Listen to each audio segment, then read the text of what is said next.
¿Qué tal? ¿Cómo están? Faltan pocos minutos para que Núñez Feijóo sea reelegido como presidente del Partido Popular en este Congreso Nacional que se celebra en Madrid. Lo hará estrenando nueva ejecutiva con la que pretende plantar cara a Sánchez, endureciendo su discurso. Lidia Bartolomé. Sí, a esta hora los compromisarios siguen votando, pero antes Alberto Núñez Feijóo ha mostrado su decálogo que ha denominado Manual de Decencia para acabar, dice, con la decadencia que vive nuestro país. Asegura también que con él España no está en venta y apuesta por la centralidad. Mucho más tenso y complicado ha sido el Comité Federal del PSOE, que comenzaba ya con mal pie desde primera hora. Francisco Salazar, que iba a ser nombrado como adjunto a la Secretaría de Organización, ha tenido que renunciar después de ser acusado de acoso a mujeres. Diego Cano. Sí, minutos antes de que comenzara este Comité Federal, que ya ha finalizado. Por cierto, Salazar renunciaba tanto a su nuevo cargo de adjunto a la Secretaría de Organización como al cargo que ocupaba en Moncloa por esas acusaciones de acoso por parte de varias mujeres, precisamente en el día de hoy en el que Sánchez quería dar un golpe a este tipo de actitudes dentro del partido. Ante esta noticia, los últimos casos como el de Ábalos o Koldo, el líder popular en la comunidad, Fernández Mañueco, ha presumido de un proyecto sólido frente a un PSOE, dice, acorralado por la corrupción. El Partido Socialista en estos momentos está en su propio fango de corrupción, fango de deshonestidad y fango de acciones que nos parecen absolutamente bochornosas. Y más noticias. En Aranda de Duero, un joven ha matado presuntamente a su padre de una puñalada, un varón de 56 años. El suceso ha ocurrido en la entrada del negocio familiar. Vamos hasta allí, Lucía Reñó. Sí, ha sido justo en esta nave que tengo detrás. La víctima presentaba una grave herida en el cuello y el presunto homicida ya ha sido localizado y detenido por la Policía Nacional. Enseguida les contamos más detalles. Enseguida conectamos de nuevo y atentos porque Europa está gestando un cambio en el sector cárnico. Lo más destacado, un cambio en el etiquetado de la carne. En la industria de la carne se están cociendo varios cambios desde la Unión Europea. Para empezar, lo que se quiere es una diferenciación entre los productos de origen animal y aquellos que buscan imitar la carne, pero también se quieren regular algunos nutrientes como por ejemplo la sal o las grasas saturadas. La dormidera es una planta con multitud de aplicaciones medicinales. El problema viene cuando gente que ni conoce sus proporciones ni las variedades decide consumirla como una droga, lo que puede llegar a provocar la muerte. Y veremos las consecuencias que han dejado las tormentas de las últimas horas. Así bajaba el agua por las calles de Medina del Campo, en Valladolid, convertidas en auténticas riadas. Y en Osorno, en Palencia, esta granizada destrozaba los cristales de los coches. Ya para mañana desaparecen los avisos por tormentas y también por altas temperaturas en toda la comunidad, salvo al sur de Ávila, donde seguirán siendo especialmente altas.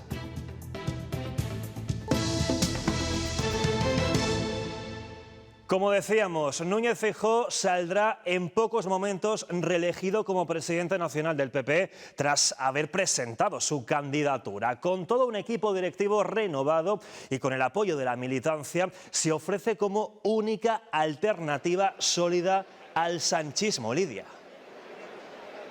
Sí, a falta de conocer el porcentaje exacto por el que saldrá reelegido presidente del PP Feijóo, ya que hasta ahora continúan los compromisarios votando. Antes, durante su discurso, Feijóo ha mostrado lo que ha denominado el Manual de Decencia. Dice que con él pretende acabar con la decadencia que vive nuestro país. Asegura que con él España no está en venta y apuesta por el centralismo. Reconstruir España, este ha sido el principal compromiso de Feijóo. Estamos aquí por el cambio desde el Gobierno de España y esto es lo que toca. Y si no conseguimos el cambio, hemos fracasado en este Congreso por muy bien que salga. Por eso el trabajo, dice, debe continuar. Asegura que lo harán con un proyecto sólido y con una hoja de ruta conocida y honesta, con una prioridad. Parar el deterioro de las instituciones y de nuestra democracia. Y por otro lado, garantizar con las leyes que sean necesarias que ningún presidente del Gobierno pueda volver a deteriorar las instituciones y la democracia. Con la confianza de llegar al poder para que España gane. Lo que a mí me guía es un manual de decencia. Compuesto por 10 compromisos, entre ellos no negociar la unidad de España, garantizar la igualdad de todos o hacer un país sin muros, también basado en la centralidad. Defiendo la centralidad porque no es renuncia, es compromiso con la mayoría, es sentido común. Para volver a ser el partido de 10 millones de votantes. Y este es el momento en el que el presidente del PP de Castilla y León, Fernández Mañueco, votaba tras la presentación de la candidatura de Feijóo a presidir el PP.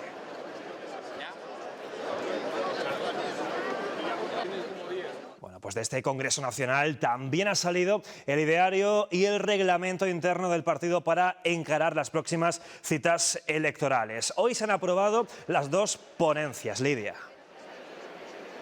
Sí, por primera vez además las dos, la de estatutos y la política, se han aprobado por unanimidad. Durante su defensa, Alfonso Fernández Mañueco ha asegurado que las políticas del PP son útiles y eficaces y ha puesto como ejemplo a Castilla y León, una de esas comunidades autónomas gobernadas por el Partido Popular, y eso es lo que quieren trasladar ahora a toda España, porque dicen el Partido Popular es la tabla de salvación de nuestro país.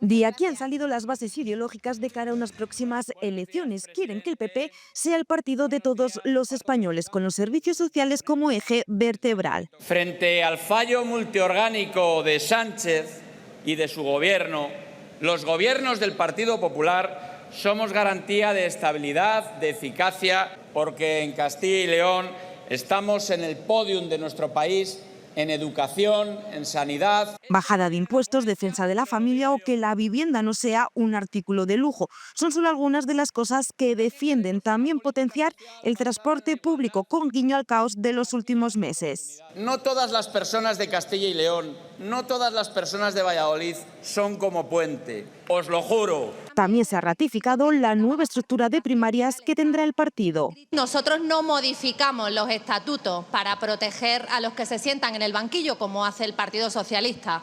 Nosotros no amañamos primarias. Después de 8 años, el PP ha conseguido actualizar su ideario y su reglamento interno por consenso absoluto. Durante esta segunda jornada, el PP también ha hecho balance de su gestión en los grupos parlamentarios. Alicia García asegura que desde el Senado le han dado un golpe de realidad al presidente del Gobierno y que habrá más contundencia en el control a un ejecutivo al que califica de agónico. Por su parte, Miguel Tellado, que se despedía como portavoz del Congreso, se ha mostrado muy duro con Sánchez y con el PSOE. Hoy celebran un comité funeral. Eso sí, de cuerpo presente, con Sánchez presente, presidiendo el funeral. Ahí estamos, un funeral político de un sanchismo que está más muerto que vivo. El Senado ha tenido un papel clave en la visibilidad del proyecto del Partido Popular y en destapar las vergüenzas del sanchismo. Y esta que están viendo es la imagen de la delegación de Castilla y León en ese congreso. El partido de nuestra comunidad sale reforzado con 2 miembros en el Comité Ejecutivo Nacional. Esther Muñoz e Isabel Blanco, la vicepresidenta de la Junta. 2 vocales en Junta Directiva Nacional, Rocío Lucas y la concejala burgalesa Andrea Ballesteros, y los alcaldesas de Baltanás y Tordomar en representación de los pequeños municipios. Otros 67 castellanos y leoneses, encabezados por Fernández Mañueco, son miembros natos de la Junta Directiva.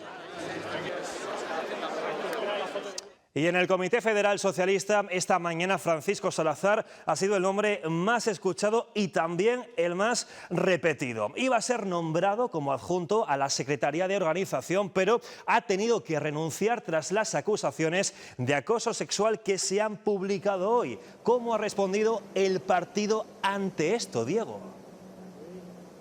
Pues aseguran que esas actitudes agravadas, además, tras los recientes audios que se conocían de José Luis Ábalos y Koldo García, no caben en el partido. Efectivamente, esta mañana se conocía que Salazar renunciaba tanto al que iba a ser su nuevo cargo como adjunto a la Secretaría de Organización, como al cargo que ocupaba en Moncloa tras esas acusaciones de acoso sexual presentadas por varias mujeres que llegan precisamente en un comité federal, el de hoy, que ya ha concluido, por cierto, en el que Sánchez quería dar un golpe a la corrupción, pero también quería dar un golpe a este tipo de actitudes de acoso machistas dentro del Partido Socialista. Y este asunto, el de Salazar, también ha marcado el arranque del Congreso del PP. Ha estado en boca de todos, lo califican de vergüenza y de falta de honestidad por parte del Gobierno. También se ha pronunciado Lidia Fernández Mañueco. Sí, lo hacía a su llegada a este Congreso Nacional y calificaba esas acciones de bochornosas. Criticaba también las políticas de pancarta del PSOE y decía que el Partido Popular era el partido que realizaba las políticas reales de igualdad entre hombres y mujeres. Dice Fernández Mañueco que el PSOE está envuelto en su propio fango de corrupción.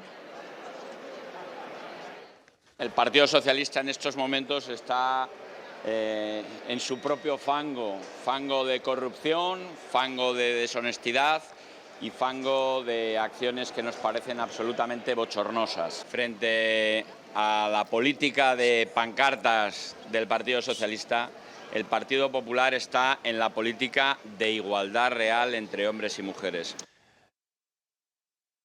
Hoy en el Comité Socialista se esperaba que Sánchez diese alguna novedad contundente para hacer frente a la corrupción de su partido. Sin embargo, ha presentado 13 medidas que ha vendido como nuevas, aunque poco aportan a lo que ya se había anunciado, Diego. Sí, efectivamente, medidas que aportan poco, que son más cosméticas que firmes, son realmente refuerzos o actualizaciones de protocolos que ya estaban en marcha dentro del partido. Eso es lo que ha presentado Sánchez en un comité federal que hemos sabido ha sido muy tenso. Esta mañana Emiliano García Paje le pedía a Sánchez que o se sometiese a una cuestión de confianza o convocase elecciones. Además, no se levantaba a aplaudirle. Después, Óscar Puente ha llamado a Paje hipócrita y el propio Paje ha solicitado una réplica que no se le ha querido otorgar desde el partido. Sobre esas 13 medidas anticorrupción que presentaba Sánchez, como les decimos, más cosmética, más refuerzo que medidas en firme para luchar contra la corrupción. Un comité federal para salvar los muebles tras el escándalo protagonizado por Ábalos, Koldo y Cerdán. Llega ahora el de Salazar, acusado de acoso sexual por varias compañeras. Con este panorama, Sánchez anunciaba 13 medidas cosméticas para luchar contra la corrupción y los abusos en el partido. Para prevenir, para combatir y también para castigar la corrupción. Protocolos que ha querido hacer ver como nuevos, pero que son algo que ya está, pero que lo queremos incorporar. Destacan medidas como mayor control sobre los cargos clave o actualizar el portal de transparencia del partido. Para que incluyamos en él, antes de finalizar el año, las recomendaciones que nos han hecho los últimos informes, por ejemplo, del Consejo de Transparencia. Medidas blandas, pero Sánchez insiste. Mi compromiso contra la corrupción es total, es absoluto. Un compromiso que, al menos en apariencia, se antoja inquebrantable. A la salida de ese comité, Carlos Martínez ha defendido esas medidas presentadas por Sánchez y cree que no son insuficientes y que se actúa contundente con la expulsión de presuntos corruptos como Cerdán. Pues una serie de medidas que seguramente siempre se queden ajustadas, siempre puedan parecer pocas, pero que con el momento en el que estamos creo que hemos llegado hasta un extremo, ¿no?, tan importante como poder apartar, ¿no?, de la vida orgánica del partido a los dos exsecretarios de organización. Dos salidas, Zendón y Ester Peña, por dos entradas en la ejecutiva de miembros del PSOE de Castilla y León. El burgalés Daniel de la Rosa y la portavoz del Grupo Municipal Socialista en el Ayuntamiento de Segovia, Clara Martín, que se incorpora como vocal de la nueva Comisión Ejecutiva Federal. La segoviana asegura que asume el cargo con gran responsabilidad y mucho orgullo y que luchará contra actitudes machistas. Este año me toca todo. Todas las acciones machistas están fuera del Partido Socialista y evidentemente la decisión que se ha tomado hoy ha sido la acertada bajo mi criterio. Y más temas porque la actualidad a esta hora de la tarde nos lleva hasta Aranda de Duero, donde un joven ha sido detenido tras matar de una puñalada presuntamente a su padre, un varón de 56 años. Cuéntanos todo lo que se sabe hasta ahora, Lucía. Pues la investigación apunta a que una discusión previa pudo ser el desencadenante de la agresión. La víctima presentaba una grave herida en el cuello. El suceso tuvo lugar en la entrada de esta nave del negocio familiar alrededor de las 3 de la tarde. Aquí se personaron dotaciones de la Policía Nacional y de la Policía Local de Aranda, así como personal sanitario que no pudieron hacer más que confirmar el fallecimiento. El presunto homicida, hijo de la víctima, huyó del lugar del crimen, pero ya ha sido localizado, identificado y detenido por la Policía Nacional, que ha estado esta tarde recabando pruebas en el lugar de los hechos antes de que el detenido pase a disposición judicial. Gracias, Lucía. Mañana iremos ampliando esta información. Y las tormentas han sido la causa de la muerte de un hombre de 73 años en León. En la tormenta de este jueves, un árbol caía sobre la víctima. El hombre fue llevado de inmediato al hospital, donde fallecía horas después por las heridas causadas del aplastamiento de este árbol. Y los avisos naranjas y amarillos por altas temperaturas y tormentas y lluvias que teníamos durante la jornada de hoy desaparecen ya para mañana. El domingo se presenta con un tiempo bastante más tranquilo, salvo en el sur de Ávila, donde continuaremos con aviso amarillo por calor. Y estas son imágenes de la espectacular tromba de agua que cayó anoche en Medina del Campo, en Valladolid. Calles convertidas en ríos, coches atrapados y una residencia de mayores inundada por la fuerte tormenta. El alcalde de Medina del Campo ha explicado que la alerta estaba declarada, pero que no esperaban una tormenta de ese calibre. Ahora valoran solicitar la declaración de zona catastrófica ante los cuantiosos daños materiales. Túneles colapsados y comercios, garajes y portales completamente anegados. Son las consecuencias de una fuerte tormenta que cayó ayer a primera hora de la noche aquí en Medina del Campo. Varios establecimientos no han podido abrir hoy sus puertas, tampoco lo ha hecho una de las piscinas municipales. Eso sí, los vecinos siguen trabajando para recuperar cuanto antes la normalidad. Yo bajé abajo a la portería y faltaban 2 centímetros para que se metiera dentro. Casi todos los años que hay una de esas, pero yo no había conocido una tan fuerte como la de ayer. Vamos. Se nos ha quedado la tienda, pues que esto no vemos forma de achicar, de soltar agua y soltar. Con la fregona, con trapos, barriendo, fregando todo el rato. Y esta es la tremenda granizada que cayó a última hora de la tarde en Osorno, en Palencia. Dañó la luna de una decena de vehículos que circulaban por las autovías cercanas a este municipio. El tráfico tuvo que ser incluso detenido durante algunos minutos. La imagen que presenta hoy este pico del Águila es la de la calma después de la tormenta que la pasada noche obligó a desalojar a 72 niños y 13 monitores que decidieron acampar en pleno aviso amarillo por tormentas. Hasta aquí se movilizaron a partir de la 1:30 de la madrugada, momento en el que se dio el aviso, 6 vehículos de la Guardia Civil, 3 vehículos ligeros y un 4x4 de bomberos y 10 coches y 2 furgonetas de protección civil. Por suerte, nadie ha resultado herido. Y casi recuperada la normalidad en el Carrefour de León tras el incendio de un establecimiento de cocina. Esta mañana se originó en una freidora. El humo obligó a desalojar el centro comercial durante la primera mitad del día.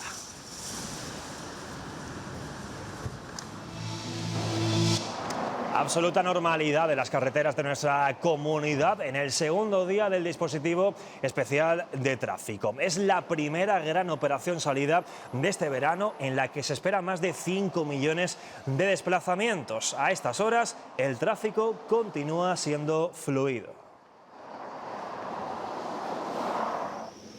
y ante todos esos desplazamientos por carretera es necesario tomar las precauciones necesarias para garantizar la seguridad propia y la de los demás.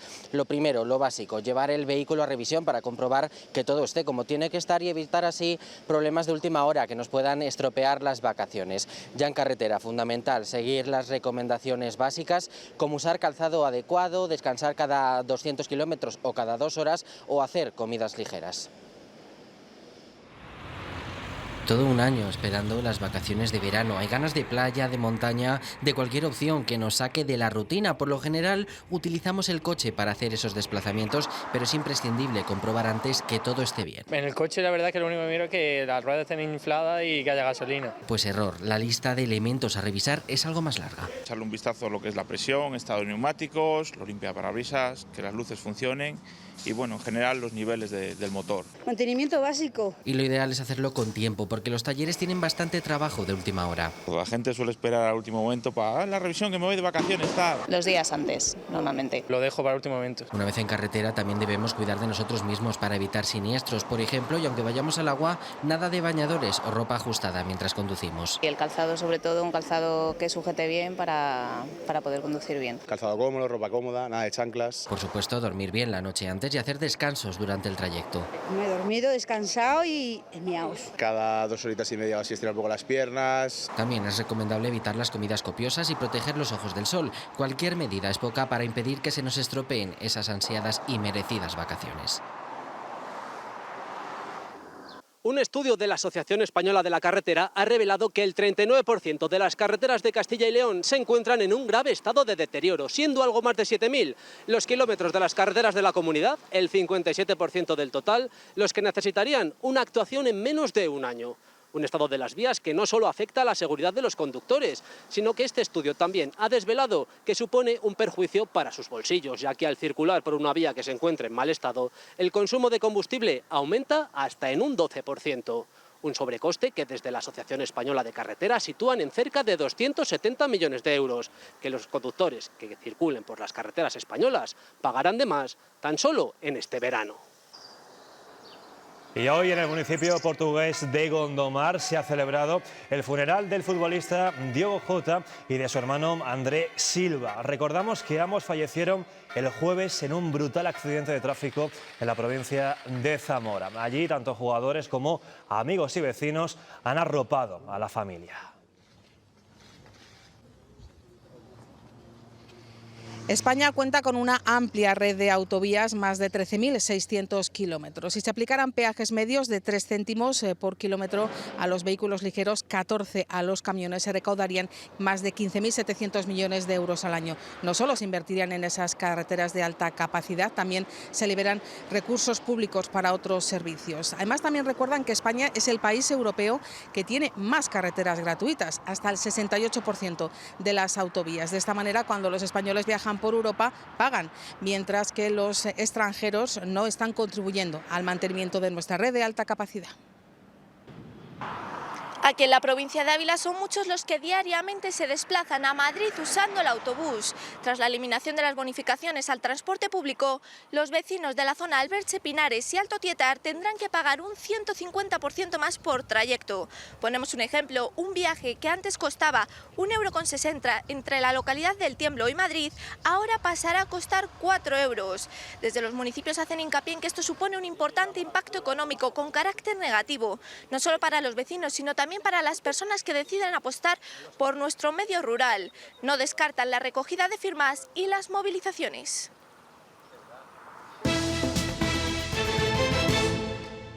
Europa está gestando un cambio en el mundo de la carne. Todavía no se ha aprobado ninguna medida, pero ya se habla, por ejemplo, de un cambio en el etiquetado cárnico. Con ese etiquetado lo que se buscaría es una diferenciación clara entre esos productos que buscan imitar la carne y la de origen animal. De esta manera lo que pretenden es proteger a la industria cárnica, pero Europa le da una de cal y una de arena, porque también quieren regular algunos nutrientes utilizados, como por ejemplo la sal, el azúcar o las grasas saturadas. En carnicerías como esta, todos los productos a la venta son de origen animal. Ahora la Unión Europea quiere proteger estos alimentos frente a otros que quieren imitar a la carne. ¿Cómo? Mediante un etiquetado transparente. Que entiendan que una hamburguesa vegetal o cárnica es lo mismo, cuando una hamburguesa vegetal no se puede denominar hamburguesa porque una hamburguesa es un producto cárnico. Todavía no hay nada concreto encima de la mesa, pero los profesionales del sector cárnico ya han notado algún cambio positivo en las etiquetas. No obstante, Bruselas tiene también preparado otro giro de timón. Se trata de una regulación más estricta de nutrientes como la sal, el azúcar o las grasas saturadas. Son nutrientes que llamamos nutrientes limitantes, es decir, que si se consumen en altas cantidades, ¿vale? Entonces pues puede estar asociado con un mayor riesgo de padecer ciertas enfermedades, como puede ser a lo mejor pues hipertensión o algún tipo de enfermedad cardiovascular o colesterol alto, etc. Son sobre todo nutrientes que están en la carne procesada que, recalcan los nutricionistas, también puede tener cabida en nuestra dieta. ¿Con qué frecuencia consumo yo esa carne que pudiéramos llamar más procesada? Pues si es a lo mejor más puntualmente y en pequeñas dosis, pues ¿por qué no puede tener cabida si la persona desea consumirla? También recuerdan que elementos como la sal se utilizan para conservar los alimentos. Y en los últimos años se ha detectado un turismo del opio en nuestro país a la caza y captura de una planta con propiedades medicinales. Hablamos de la adormidera. Su consumo puede llegar a provocar la muerte y parece que este año ha proliferado más allá de los campos de cultivo legales.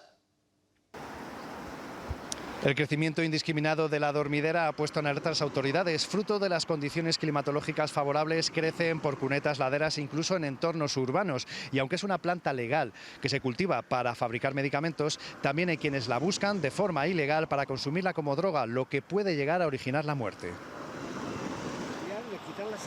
Las propiedades de la adormidera o Papaver somniferum son indiscutibles. Es la base de la industria farmacéutica de alcaloides como la morfina, pero luego también otros alcaloides como la codeína, que se emplea masivamente para la tos como antitusivo. Puede también aportar beneficios al campo. Porque al año siguiente las condiciones del terreno son muy positivas para sembrar cereales. En algunos lugares se aprovecha incluso culinariamente. En panes y dulces, la semilla es totalmente comestible. Pero como ocurre con toda planta con este tipo de propiedades, de forma descontrolada puede ser mortal.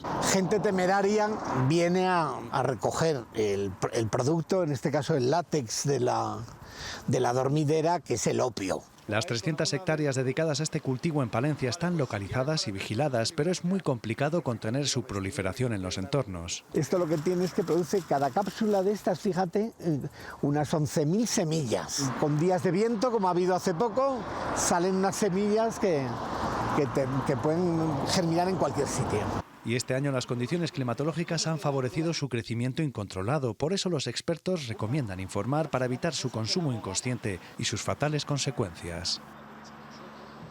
Para que este verano no tengan problema con sus tratamientos médicos, les vamos a dar unos consejos para la conservación de medicamentos. Deben guardarse en lugares secos, frescos y con poca variación de temperatura, y aquellos que necesiten frío deben mantenerse en el frigorífico y no en el congelador. Esto es muy importante, ya que una mala conservación de los medicamentos puede alterar su composición y no hacer el efecto que deseamos con ellos. Y esto puede poner en riesgo no solo el tratamiento, sino también nuestra propia salud. El calor puede afectar a la eficacia de algunos medicamentos, por eso es tan importante su adecuada conservación. Lo ideal es en algún armario, en una habitación fresca de la casa y donde no haya oscilaciones de temperatura ni humedad. Tendemos a guardar los medicamentos en el baño o en la cocina, pues casualmente son los peores sitios. Pero hay algunos que sí deben estar en la cocina, concretamente en la nevera. Hablamos de conservación entre 2 y 8 grados. Congelados se estropean directamente. Hay que intentar tenerlo en una balda a media altura y a media distancia, o bien en una de estas cajoneras que, digamos, mantienen mucho mejor lo que es el ambiente interno. Esto en casa, pero ¿y si nos vamos de vacaciones?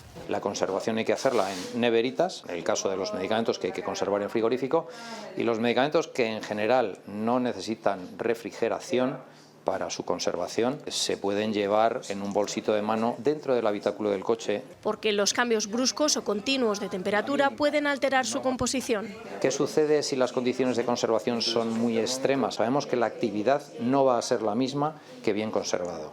Simples claves que nos ayudarán a no poner en riesgo nuestros tratamientos en verano. Ejercicio físico, reflejos, concentración. El tenis de mesa tiene una parte lúdica que también conduce a beneficios para la salud. En el área cognitiva, por ejemplo, en funciones como la atención, la memoria o la velocidad de procesamiento. En la parte más física, sobre todo en la coordinación o en el equilibrio.